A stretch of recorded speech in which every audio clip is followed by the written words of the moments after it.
حضرات، عید آنے والی ہے اور عید سے پہلے پہلے یہ چند کام ہیں جو ضرور کر لیں، اور عید آنے سے پہلے پہلے ان کاموں کو نمٹا لیں۔ نمبر 1 کہ عید کی نماز سے پہلے پہلے آپ صدقہ فطر نکال کر رکھ دیں، جو واجب ہے آپ کے اوپر۔ حدیث شریف میں آیا ہے کہ جب تک صدقہ فطر ادا نہ کیا جائے، روزے بندے کے زمین اور آسمان کے درمیان معلق رہتے ہیں، یعنی لٹکے ہوئے رہتے ہیں۔ جب تک کیا صدقہ فطر ادا نہ کر دیا جائے، جب تک جو ہے روزہ دار کا روزہ اللہ کی بارگاہ میں قبول نہیں ہوتا۔ یہ روزہ کا جو صدقہ فطر ہے، یہ رمضان کے مہینے کا، یہ عید کی نماز سے پہلے پہلے نکل جانا چاہیے۔ اچھا، یہ صدقہ فطر کس پر واجب ہے؟ حضرات، یہ جتنے بھی افراد تمہارے گھر میں ہیں، چاہے بالغ ہوں یا نابالغ ہوں، بالغ ہوں یا نابالغ ہوں، جس نے روزہ رکھا ہو یا کوئی بچہ ہے جس نے روزہ نہ رکھا ہو، ان سب کی جانب سے صدقہ فطر ادا کیا جائے گا۔ جو گھر کا مکھیا ہے، جو گھر کا مین آدمی ہے، اس کی ذمہ داری ہے کہ وہ بچوں کی جانب سے اور بچیوں کی جانب سے، جو بچیاں شادی کر کے سسرال چلی گئیں، ان کا صدقہ فطر ان کے شوہروں پر، ان کی سسرال والوں پر ہے، پھر ان کا آپ ادا نہیں کریں گے۔ لیکن جن بچیوں کی شادی نہیں ہوئی، آپ کے گھروں میں ہے، ان کا صدقہ فطر آپ ہی ادا کریں گے۔ تو آپ جن بچوں نے روزے نہیں رکھے ہیں اور جو روزے رکھے ہیں، ان سب کی جانب سے صدقہ فطر ادا کرنا پڑے گا۔ حد یہ ہے کہ اگر رمضان میں بھی کوئی بچہ پیدا ہوا تو اس کی جانب سے بھی صدقہ فطر ادا کرنا ہوگا۔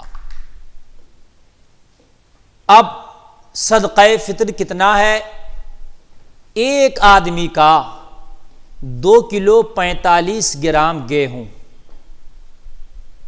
2 کلو 45، جو مارکیٹ میں گیہوں عام طور سے آپ کھاتے ہیں، چلتا ہے مارکیٹ میں، وہ گیہوں، نہ تو صاحب بہت اعلیٰ کوالٹی نہ گھٹیا کوالٹی، جو کوالٹی آپ استعمال کرتے ہیں وہ 2 کلو 45 گرام یا تو گیہوں یا ارے بھائی، یا تو گیہوں 2 کلو 45 گرام یا تو گیہوں، یا پھر اس گیہوں کی قیمت آپ کو ادا کرنا پڑے گی۔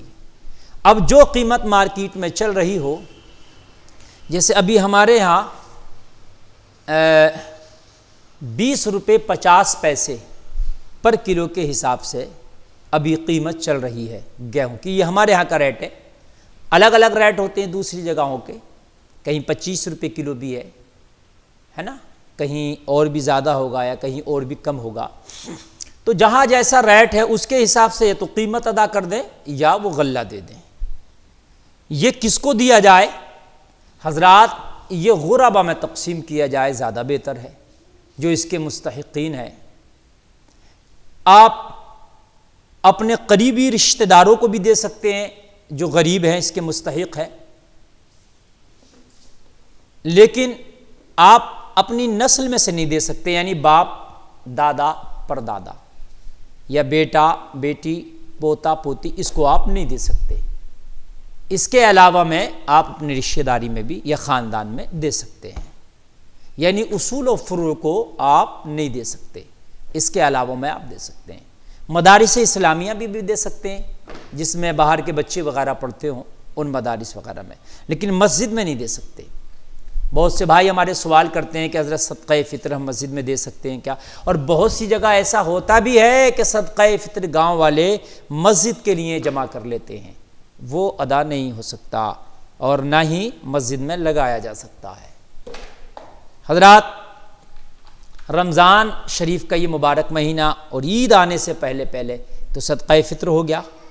دوسرا کام یہ ہے کہ آپ اپنے آس پاس میں دیکھیں، اپنی رشتہ داری میں دیکھیں، اور آپ جائزہ لیں کہ میرے آس پاس میں، میرے پڑوس میں، میری رشتہ داری میں کون ایسا غریب ہے کہ جو عید کے لیے جس کے بچوں پہ کپڑے تک نہیں ہے، جس کے گھر میں عید میں پکانے کے لیے اچھے کھانے کے انتظام نہیں ہے، آپ تو عید کی اچھے سے تیاریاں کر رہے ہوتے ہیں، اچھے اچھے کپڑے آپ کے بچوں کے سل رہے ہوتے ہیں، اچھے اچھے کھانوں کے انتظامات آپ کے گھروں میں عید کے لیے ہو رہے ہوتے ہیں، مگر بندہ خدا عید آنے سے پہلے کبھی نظر اٹھا کے اپنے آس پاس میں بھی دیکھ لیا کرو، ان غریب بھائیوں کو بھی اپنی عید کی خوشیوں میں شامل کر لیا کرو کہ جن کے گھروں میں ان کے بچوں پہ عید کرنے کے لیے نیا لباس نہیں ہے، جن کے گھروں میں عید میں پکانے کے لیے اچھے کھانوں کے انتظامات نہیں ہیں۔ او میرے مسلمان بھائیوں، اپنے ان غریب رشتہ داروں کو کچھ مدد کر دیا کرو عید آنے سے پہلے، عید آنے سے پہلے ان بچوں کو کچھ مدد کر دیا کرو جو یتیم ہیں، جن بچوں پہ نئے کپڑے نہیں ہیں۔ جب تمہارے بچے عید میں نئے کپڑے پہن کے نکلیں گے تو غریب کے بچوں کے دل ٹوٹیں گے۔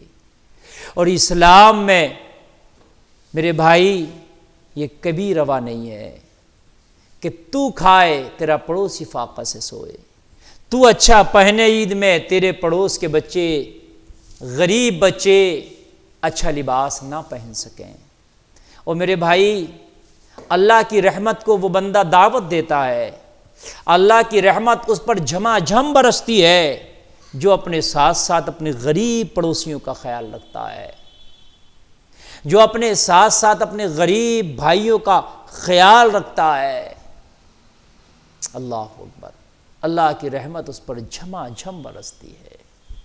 میرے بھائی، میں آپ کو عرض کر دوں، ایک بہت بڑا عالم دین جس کی ساری زندگی عبادت میں گزری، جس کی ساری زندگی اللہ اللہ کرتے گزری، جس کی ساری زندگی رب کی عبادت کرتے گزری، اس عالم دین کا انتقال ہو گیا۔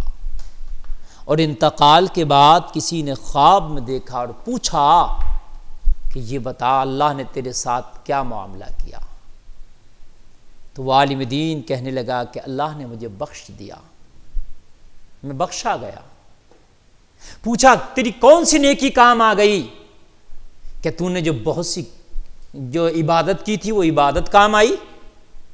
کہ تیری تلاوت کام آئی؟ کہ تیرا علم کام آیا؟ کہ تیرا تقوی کام آیا؟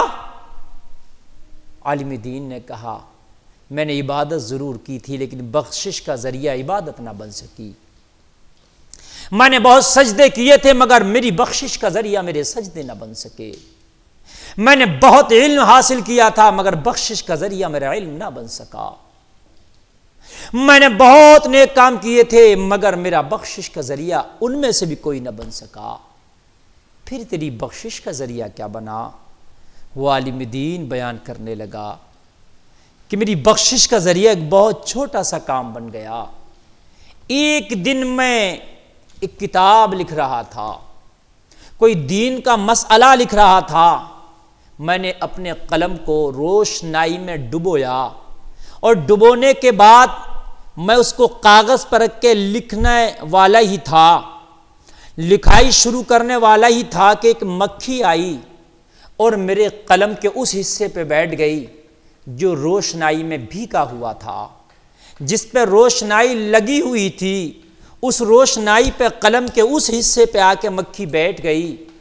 میں نے تھوڑی دیر یہ سوچ کر قلم روک لیا، میں نے لکھائی شروع نہیں کی اس وجہ سے کہ یہ مکھی پیاسی ہوگی اور یہ روشنائی کو چوس کر اپنی پیاس بجھا رہی ہے، اس وجہ سے میں نے تھوڑی دیر قلم کو روکا کہ یہ اس کی پیاس بجھ جائے گی۔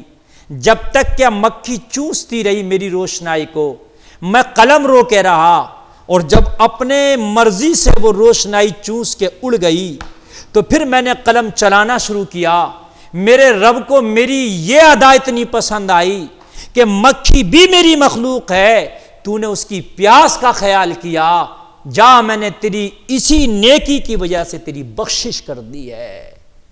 تو میرے بھائیو، جو ایک مکھی کی پیاس کا خیال کرے اللہ اس کی بخشش کر دے، تو جب تم عید کے موقع سے اپنے غریب پڑوسیوں کا خیال کرو گے، ان کی بھوک کا، ان کی پیاس کا، ان کے لباس کا، شاید اللہ کو تمہاری یہ ادائیں پسند آ جائیں، شاید اللہ اس کے ذریعے سے تمہاری بخششیں کر دے۔ تو غریبوں کا خاص خیال رکھو، غریبوں کو فراموش نہ کرو۔